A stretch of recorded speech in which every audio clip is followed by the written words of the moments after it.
حضرت سلیمان علیہ السلام حضرت داود علیہ السلام کے صاحبزادے تھے اور ان کے وارث قرار پائے۔ وَلَقَدْ آتَيْنَا دَاوُودَ وَسُلَيْمَانَ عِلْمًا، ارشاد فرمایا ہم نے حضرت داود اور حضرت سلیمان علیہ السلام کو علم عطا کیا۔ علماء نے لکھا ہے کہ اللہ نے انہیں اختیار دیا کہ یا حکومت لے لو، یا دولت لے لو، یا علم لے لو۔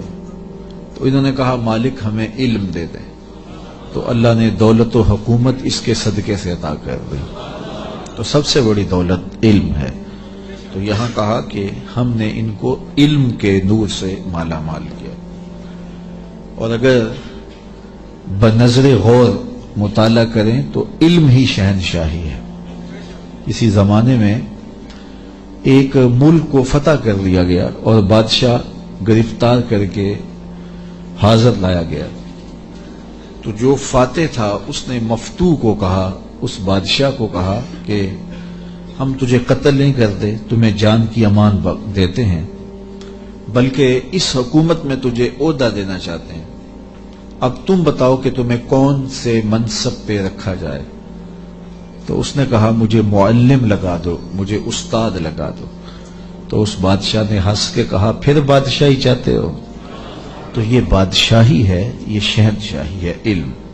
تو کہا ہم نے ان کو علم کی دولت سے مالا مال کیا۔ وقال الحمد للہ الذی فضلنا علی کثیر من عبادہ المؤمنین، انہوں نے اللہ کی بارگاہ میں عرض کی کہ ساری تعریفیں اللہ کے لیے ہیں جس نے ہمیں اپنے بہت سے مومن بندوں پر فضیلت بخشی ہے۔ نعمت کا شکریہ ادا کر رہے ہیں کہ اتنے اللہ کے بندے تھے، کتنی مخلوقات تھیں اور اہل ایمان بھی کتنے تھے، لیکن ہمیں علم دے کر کے اس نے فضل و شرف عطا کیا، اس پر ہم اللہ کا شکر ادا کرتے ہیں۔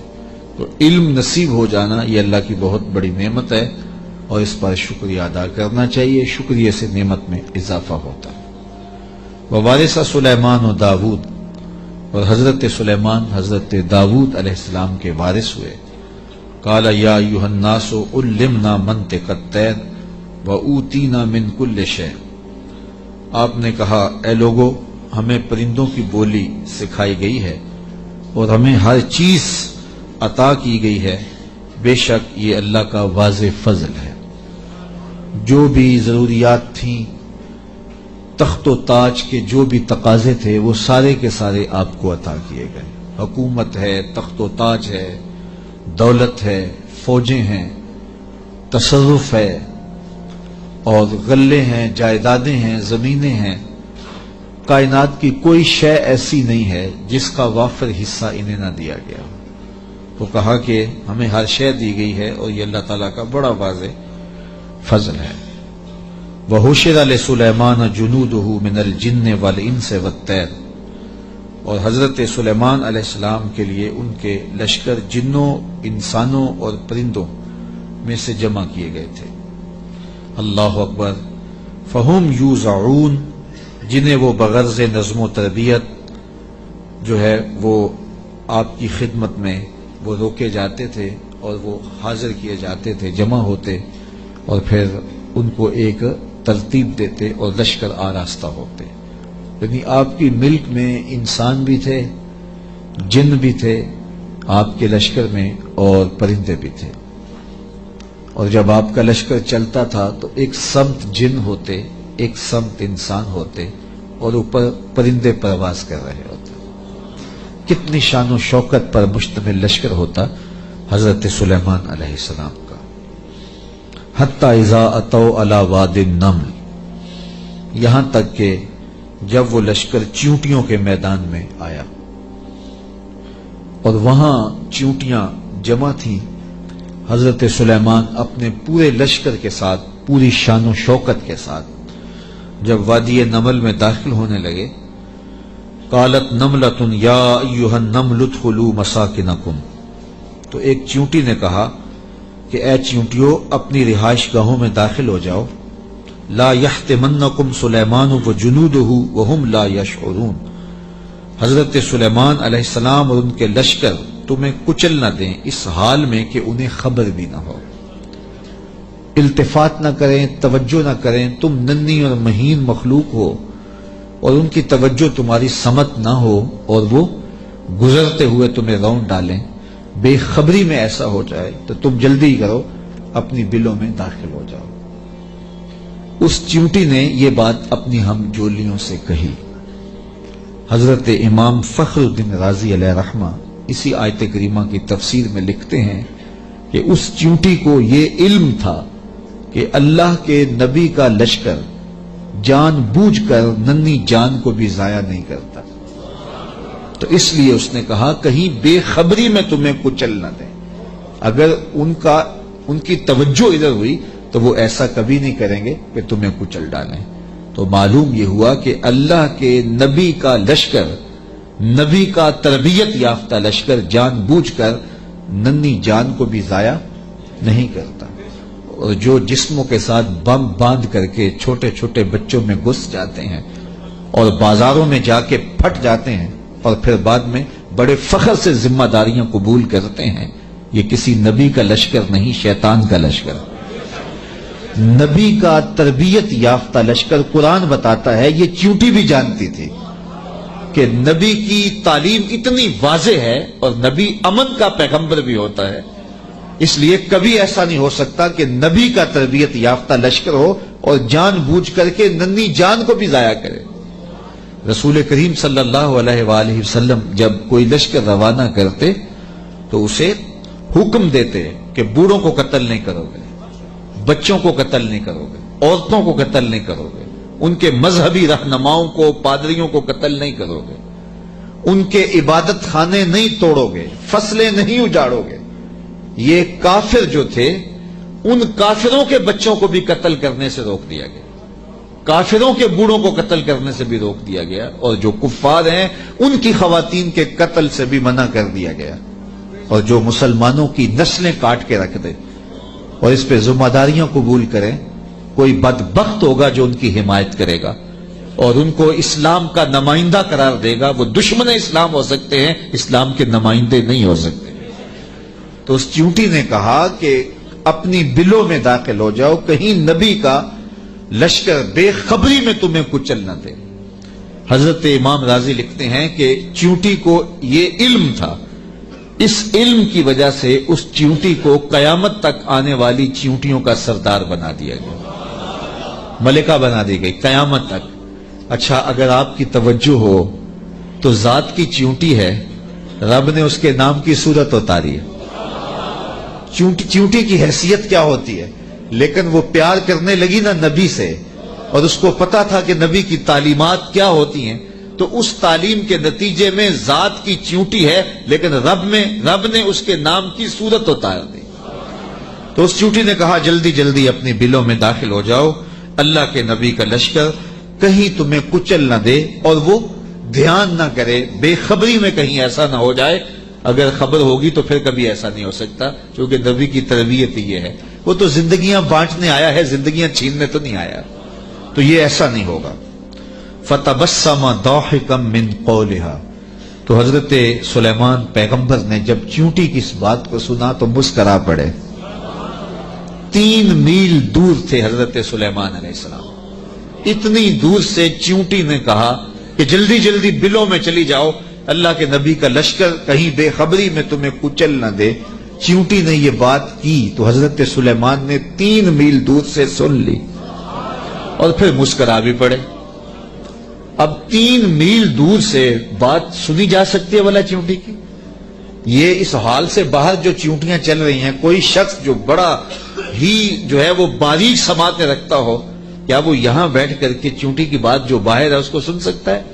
چلو جو آپ کے کرسی کے نیچے چل رہی ہے اس کو سن سکتا ہے، اس کی آواز کو، لیکن 3 میل دور سے چیونٹی کی آواز کو اللہ کا نبی سن بھی رہا ہے، اور جو وہ کہہ رہی ہے اس کو سمجھ بھی رہا ہے، اور اس پر تبسم بھی فرما رہا ہے۔ حضرات علماء فرماتے ہیں، جو تیوریات کے ماہرین ہیں، کہ چیونٹی کے منہ میں زبان نہیں ہوتی، پھر اس نے بات کیسے کر لی؟ ایک مہین سا وجود ہے تو اس کے منہ میں زبان نہیں ہوتی، دانت نہیں ہوتے، تو پھر بات کیسے کرتی ہے؟ اور حضرت سلیمان نے سن کیسے لی؟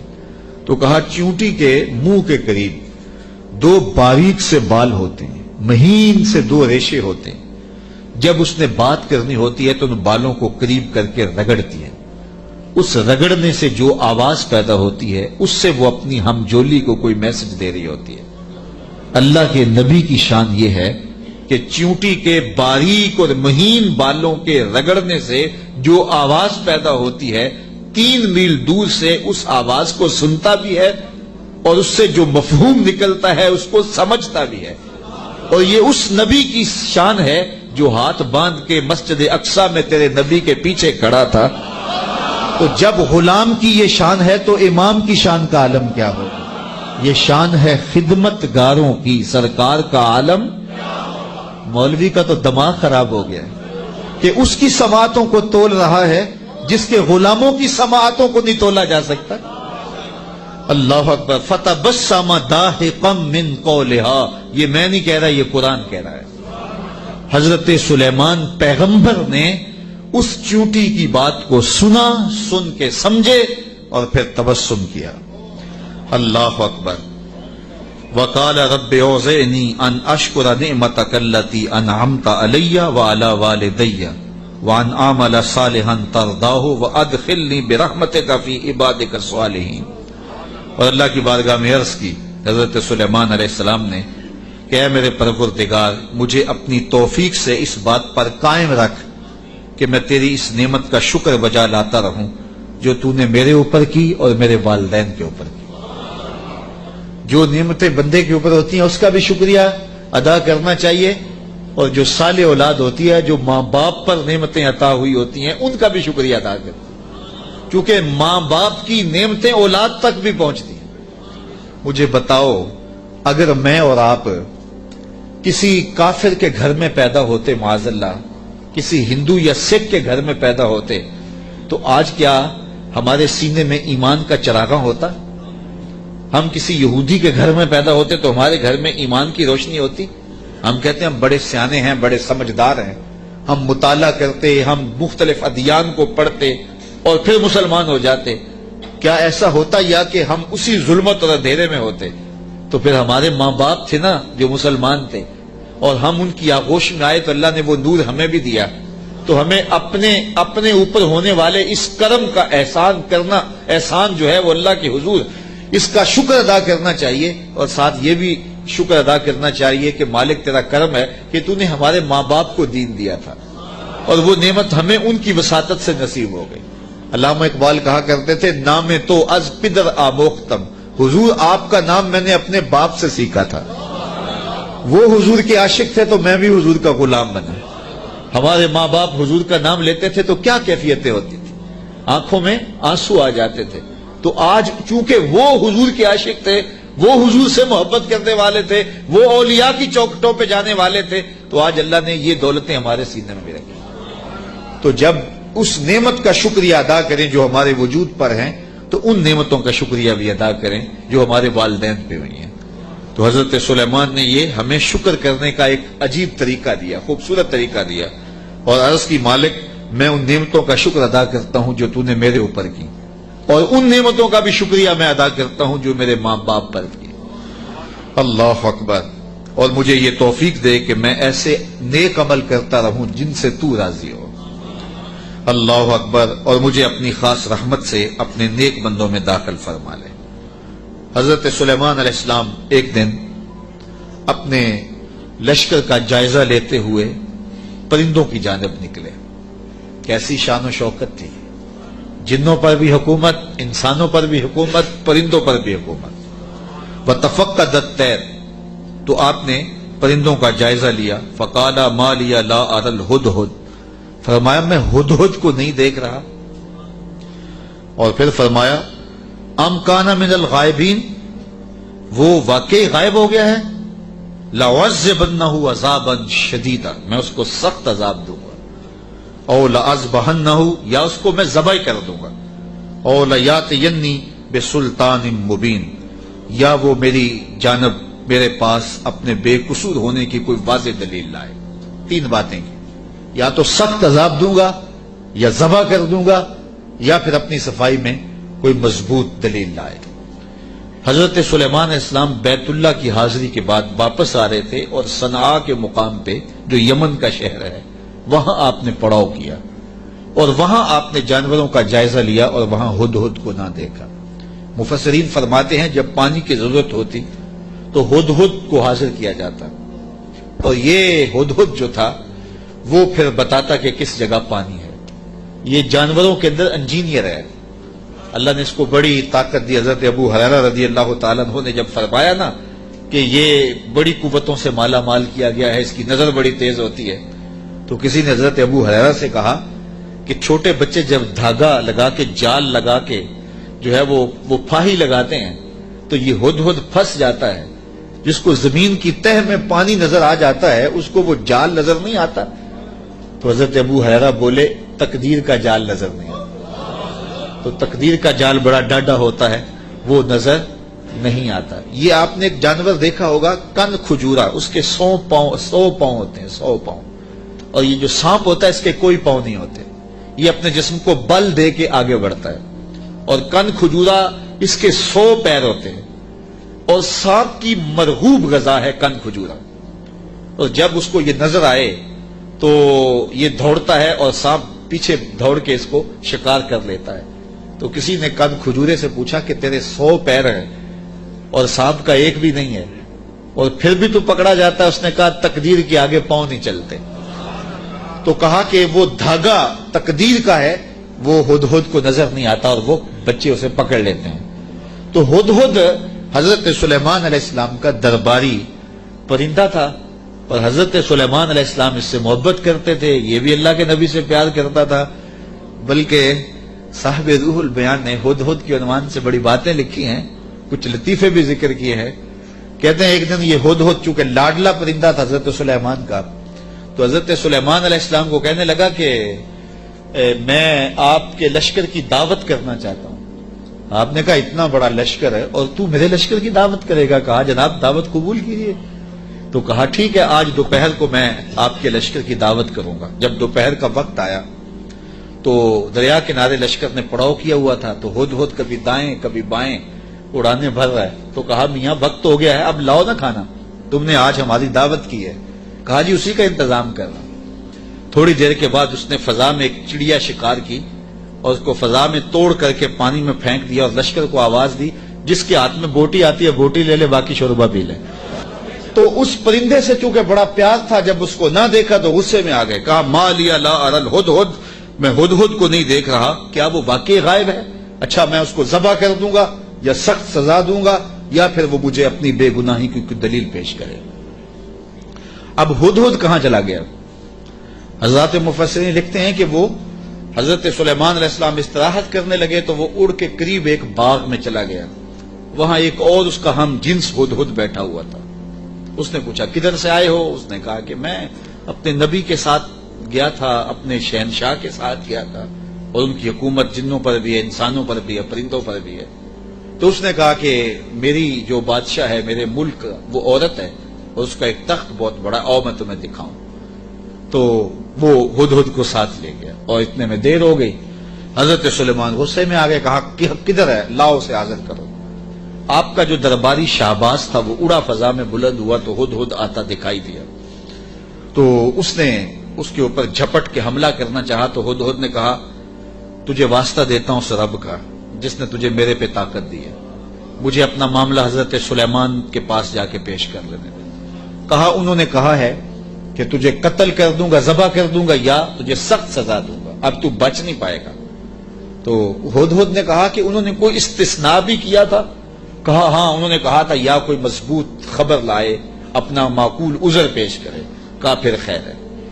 اب ہدہد حضرت سلیمان کے پاس آیا اور مفسرین کہتے ہیں اس نے اپنے پر جھکا لیا اور دم بھی جھکا لی اور حضرت سلیمان کے سامنے عرض کی کہ اس رب سے ڈریے جس کے حضور آپ رب قیامت کے دن پیش ہوں گے۔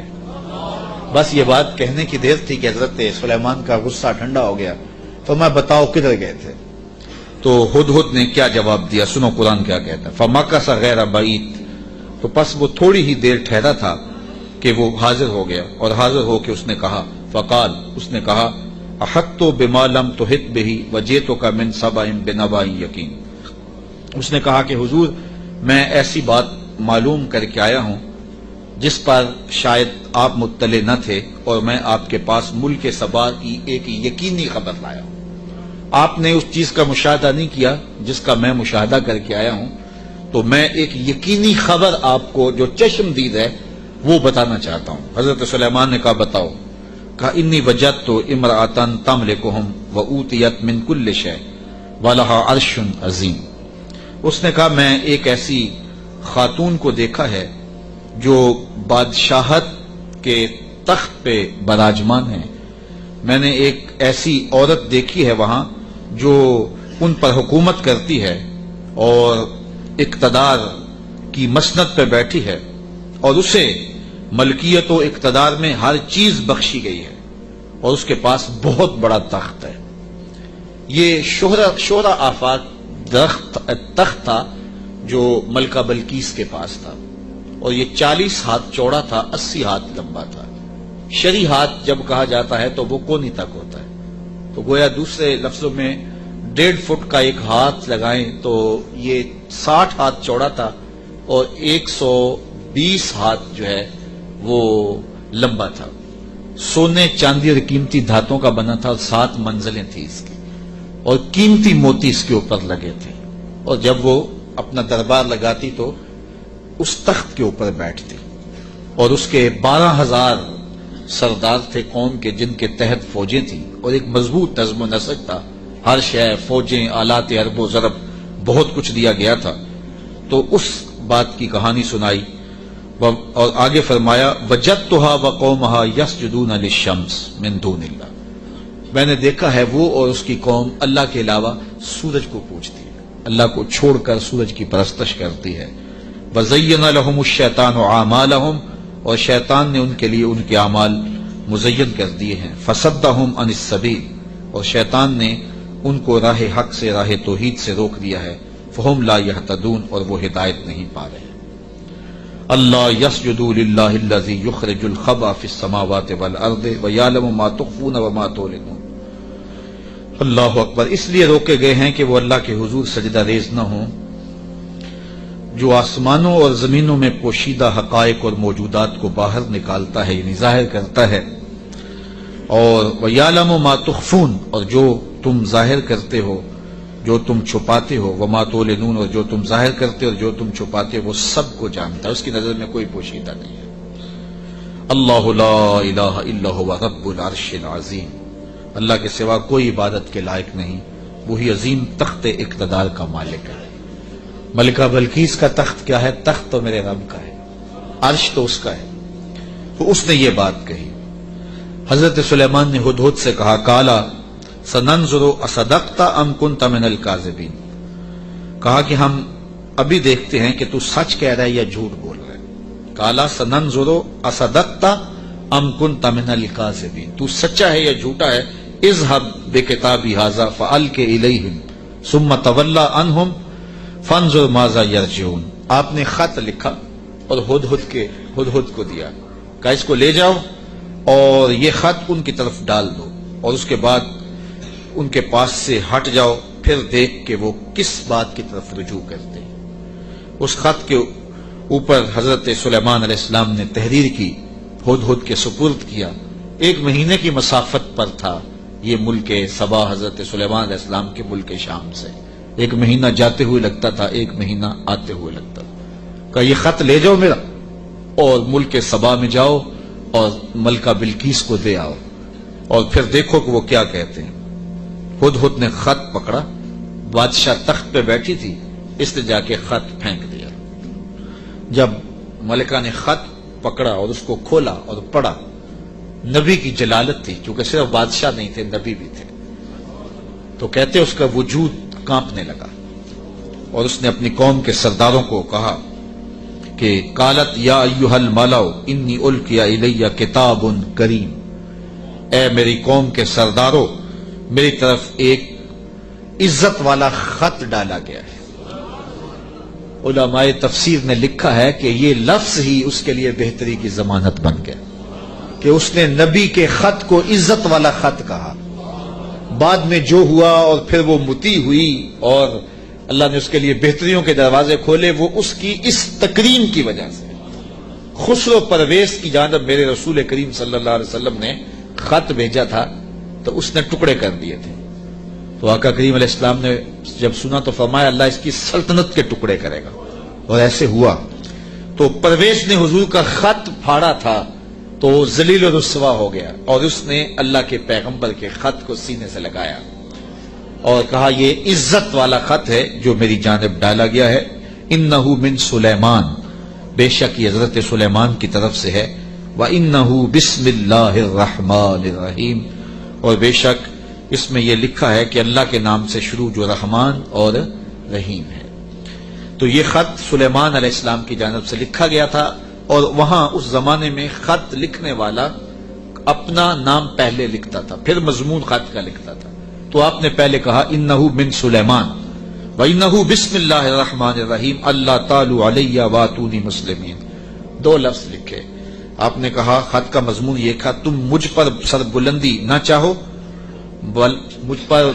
مجھ سے بڑا بننے کی کوشش نہ کرنا، سر بلندی نہ چاہو، اور فرما بردار ہو کے میرے پاس حاضر ہو جاؤ. بس 2 لفظ تھے، حضرت سلیمان کی مہر تھی، اور یہ خط ہدہد نے جا کے ملکہ بلقیس کو دیا. اس کا وجود کانپنے لگا، پھر وہ سنبھلی اور اپنے سرداروں سے کہنے لگی قالت یا ایھا الملؤ افتونی فی امری ما کنت قاطعۃ امرا حتی تشہدون. اے میرے درباریوں، تم مجھے بتاؤ اس معاملے میں کیا تمہارا مشورہ ہے، چونکہ میں کسی بھی معاملے میں قطعی فیصلہ کرنے سے قبل تمہیں حاضر کرتی ہوں اور تم سے مشورہ لیتی ہوں.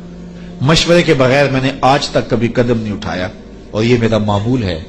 اب یہ خط آیا ہے، اس کا یہ مضمون ہے جو میں تمہیں سنایا ہے، اب تم بتاؤ کہ اب کیا کیا جائے.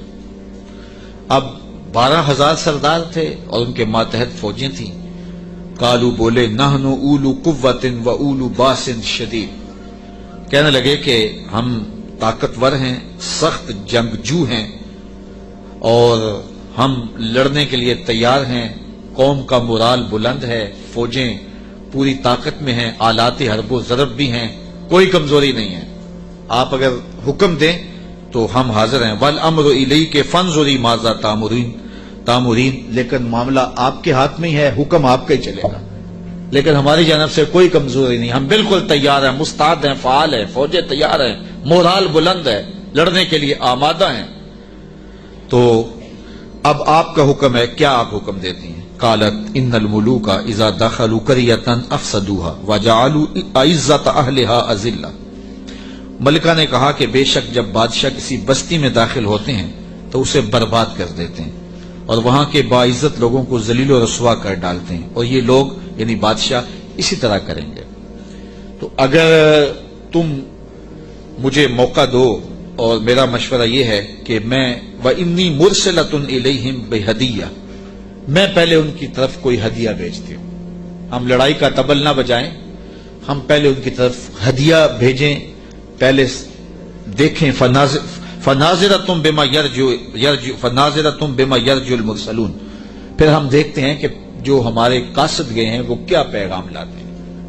اگر وہ ہمارے ہدیے کو قبول کر لیتے ہیں اور کوئی ہماری سیٹنگ ہو جاتی ہے تو پھر تو لڑائی کی ضرورت نہیں ہے. لڑائی بہت خطرناک ہوتی ہے، اس کے انجام بڑے بھیانک ہوتے ہیں. وہ تھی بڑی سمجھدار. فوجوں نے کہا ٹھیک ہے، جرنیلوں نے کہا لڑیں گے، اور سرداروں نے کہا قوم کا مورال بلند ہے، اور جو ہے وہ افسروں نے کہا کہ ہماری فوج بڑی ٹریننگ یافتہ ہے، ہمارے پاس آلات حرب و ضرب موجود ہیں، لڑیں گے. لیکن اس نے کہا صبر کرو، پہلے میں کوئی تحفہ دے کے قاصد بھیجتی ہوں. وہ قاصدوں کو کیا جواب دیتے ہیں؟ لڑائی تو آخری حل ہے، پھر ہم دیکھیں گے. فلما جاء سلیمان، جب قاصد حضرت سلیمان کے پاس آیا، کہتے ہیں وہ تحفہ کیا تھا؟ مفسرین نے لکھا ہے کہ وہ سونے کی اینٹ تھی، اور اس کو قیمتی کپڑے میں دیباج میں لپیٹ کر کے باقاعدہ اس کے لیے جو ہے وہ ایک چیز بنائی گئی، اور غلافوں میں لپیٹ کر کے وہ خادم حضرت سلیمان کے پاس قاصد لے کر حاضر ہوا کہ ان کو اینٹ پیش کریں. چونکہ سونے اور چاندی سے بادشاہ لوگ بڑے خوش ہوتے ہیں، حضرت سلیمان کو جب پتا چلا کہ ان کے قاصد آ رہے ہیں اور اللہ کے نبی نے نور نبوت سے دیکھا بھی وہ کیا لا رہے ہیں، تو جنوں کو کہا حاضر ہو جاؤ، حاضر ہو گئے. کہا 1000 سونے کی اینٹیں میرے تخت کے آگے فرش پر بچھا دو. تو جب اینٹیں بچھی ہوئی انہوں نے دیکھی تو وہ جو تحفہ لے کے آئے تھے سنبھال کے ایک اینٹ، انہوں نے دیکھا کہ وہ اینٹیں تو قدموں میں پڑی ہوئی. تو اب وہ تحفہ دیتے ہوئے شرم محسوس کرنے لگے. کیا دے، الٹے بانس بریلی کو، یہاں تو اینٹیں قدموں میں پڑی ہوئی ہیں. علاؤ الدین خلجی ساری زندگی تڑپتا رہا کہ حضرت خواجہ نظام الدین اولیاء کی بارگاہ میں حاضری دوں.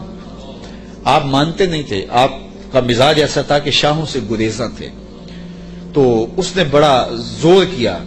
خیر جب اس نے یہ ارادہ کر لیا کہ میں حاضر ہونا ہے تو آپ نے علاؤ الدین کو لکھا کہ فقیر کی خانقاہ کے 2 دروازے ہیں، اگر تو ایک سے آیا تو میں دوسرے سے باہر نکل جاؤں گا، اور اگر تو نے زیادہ تنگ کیا تو تیرا شہر چھوڑ جاؤں گا. خیر بادشاہ نے ایک دن جو ہے وہ بغیر بتائے خانقاہ میں حاضری دی. شیخ کو پتا چلا تو انہوں نے دروازے پر پہرے دار کھڑے کر دیے کہ بادشاہ کو اندر نہیں آنے دینا.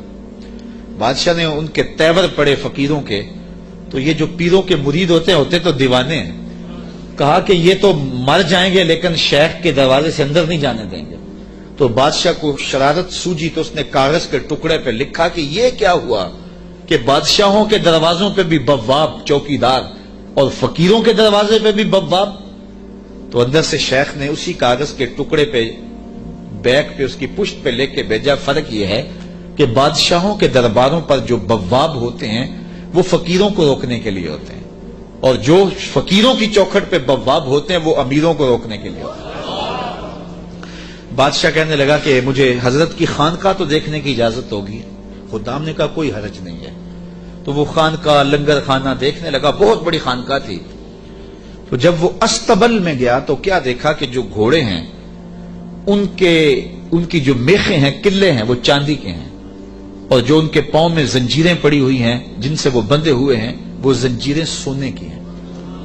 تو بادشاہ بڑا حیرت زدہ ہوا. تو اس نے پھر کاغذ کے ٹکڑے پہ لکھا کہ یہ کیا ہوا کہ بادشاہوں کے پاس بھی سونا اور چاندی اور فقیروں کے پاس بھی سونا اور چاندی، فرق کیا ہوا؟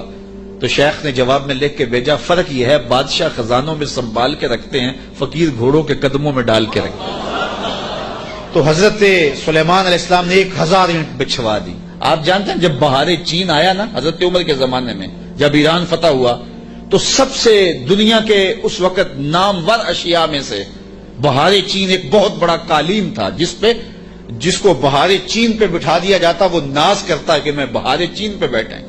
آج وہ کسی کو وہ سرخ قالین پہ جو ہے وہ لے کے جاتے ہیں تو کہتے ہیں میرے لیے سرخ قالین بچھائے گئے. امریکہ میں یا جو ہے وہ میرے لیے جو ہے وہ برطانیہ میں یہ اعزاز دیا گیا ہے کہ مجھے سرخ قالینوں پہ میرا استقبال کیا گیا، سرخ قالین بچھائے گئے.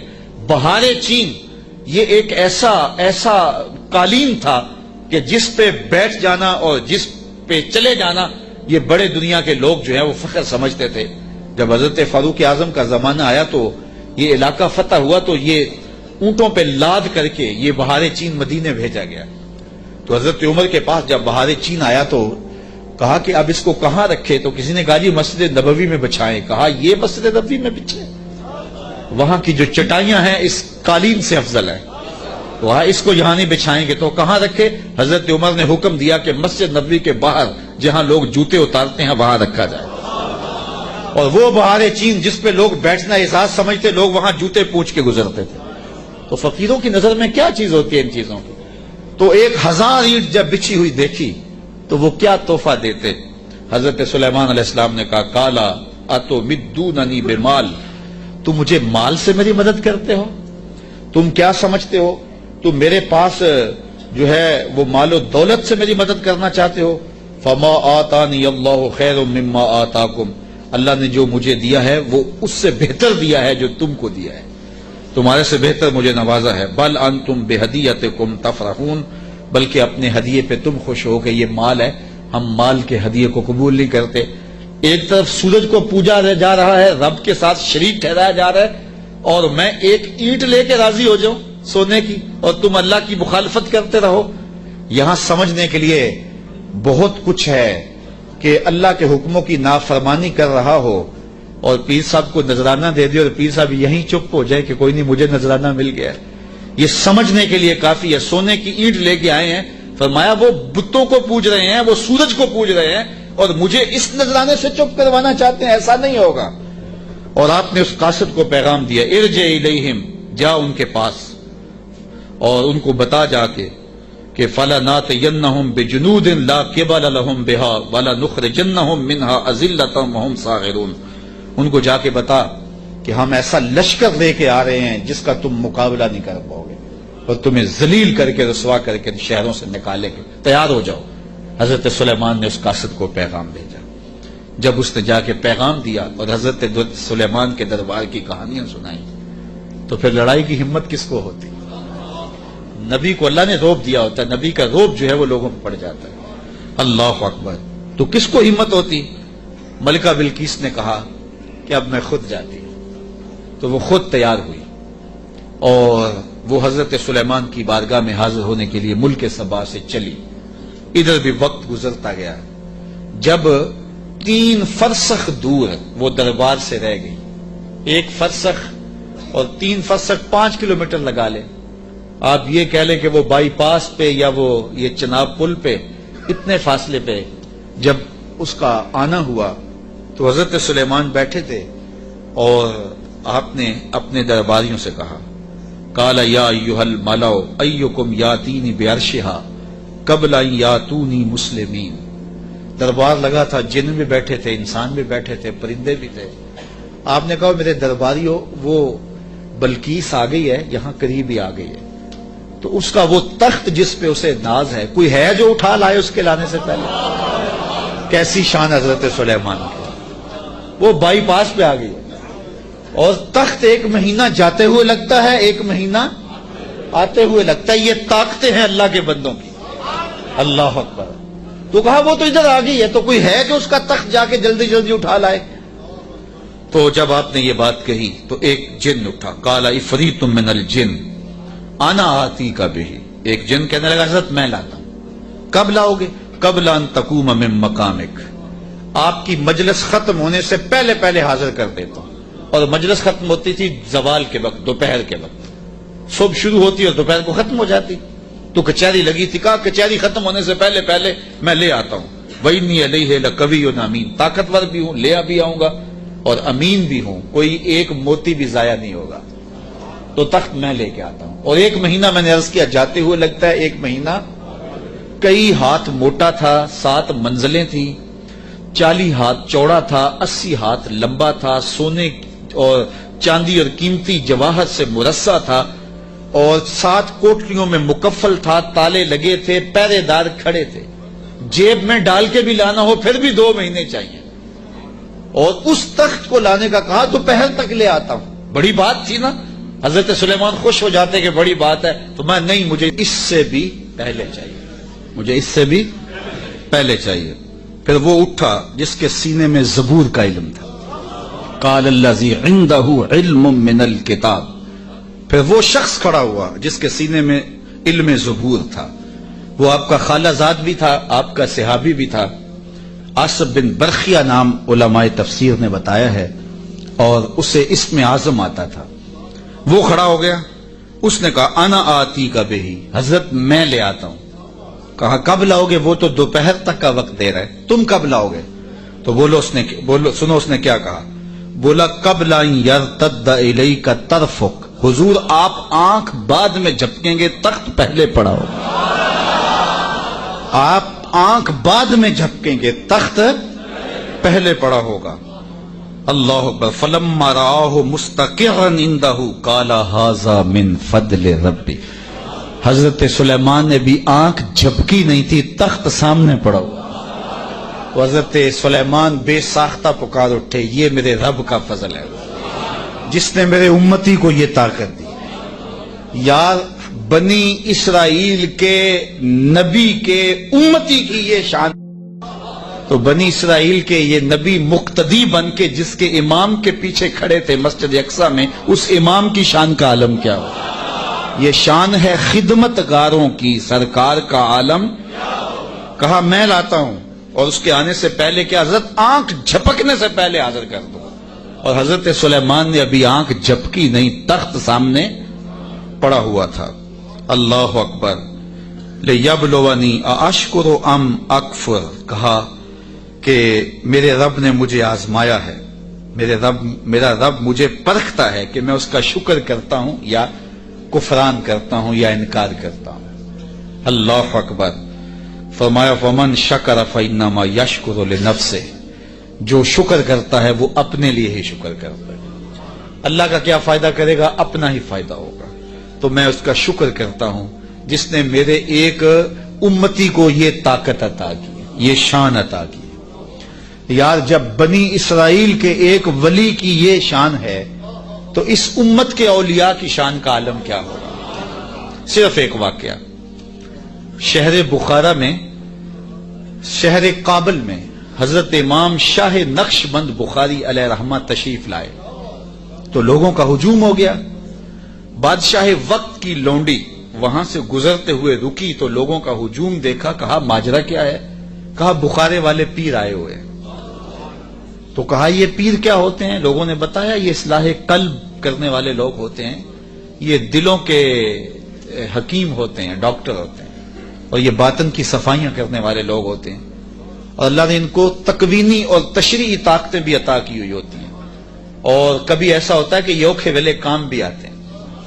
اس نے سوچا کہ شیخ سے نسبت قائم کر لینے میں کوئی حرج نہیں ہے، تو اس نے حضرت شاہ نقشبند بخاری کی بیعت کر لی۔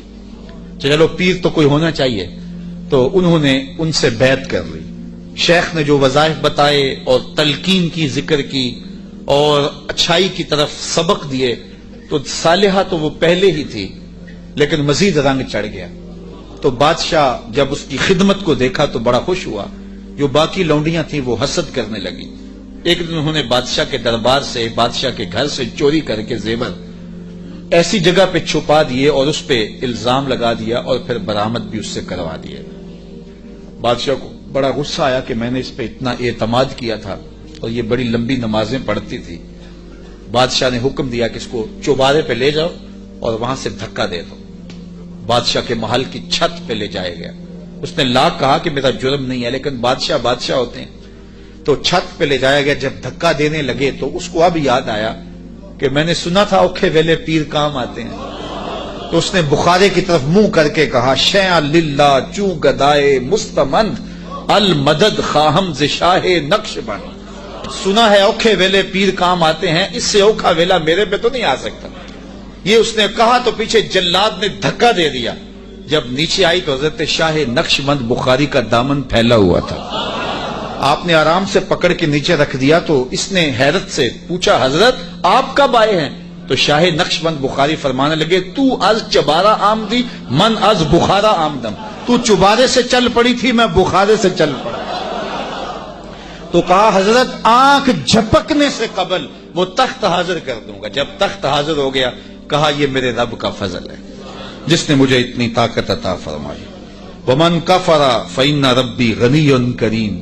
اور اگر کوئی ولیوں کی اس طاقت کو نہیں مانتا، نبیوں کی اس طاقت کو نہیں مانتا، اللہ کے بندوں کی طاقتوں کو نہیں مانتا، اللہ کو پرواہ بھی کوئی نہیں۔ نہ مانے کوئی، اللہ کو کیا پرواہ ہے، وہ غنی بھی ہے اور کریم بھی ہے۔ قالا نکروا لها عرشها ننظر اتهتدی ام تکون من الذین لا یهتدون۔ آپ نے فرمایا جلدی جلدی کرو، تخت کا حلیہ بھی بدل دو، اس کی شکل جلدی جلدی تبدیل کر دو، تاکہ جب وہ آئے تو ہم دیکھیں کہ وہ اس کو پہچانتی ہے یا نہیں پہچانتی۔ تو تخت کا حلیہ بدل دیا گیا۔ فلما جاءت، جب ملکہ بلقیس پہنچی، قیل اہاکذا عرشک، کہا تیرا بھی اس جیسا کوئی تخت ہے؟ اس تخت کی طرف اشارہ کر کے کہا کہ کیا تمہارا تخت اسی طرح کا ہے؟ تو قالت کانہ ہوا، بولی یہ وہی تو ہے، یہ وہی تو ہے، بولی یہ وہی ہے۔ وَأُوتِينَا الْعِلْمَ مِنْ قَبْلِهَا وَكُنَّا مُسْلِمِينَ۔ اس نے کہا کہ ہمیں اس کی پہلے ہی خبر ہو گئی۔ حضرت آپ تخت کو بدل بدل کے نہ دکھائیں، ہم پہلے ہی مان گئے ہیں، ہم پہلے ہی مان گئے ہیں، اور ہم مطیع بن کے آئے ہیں، فرما بردار بن کے آئے ہیں۔ وَصَدَّهَا مَا كَانَتْ تَعْبُدُ مِن دُونِ اللَّهِ، اور اس ملکہ کو اس معبود باطل نے پہلے قبول حق سے روک رکھا تھا۔ اللہ اکبر۔ کس نے؟ جس کو وہ اللہ کے علاوہ پوجتی تھی۔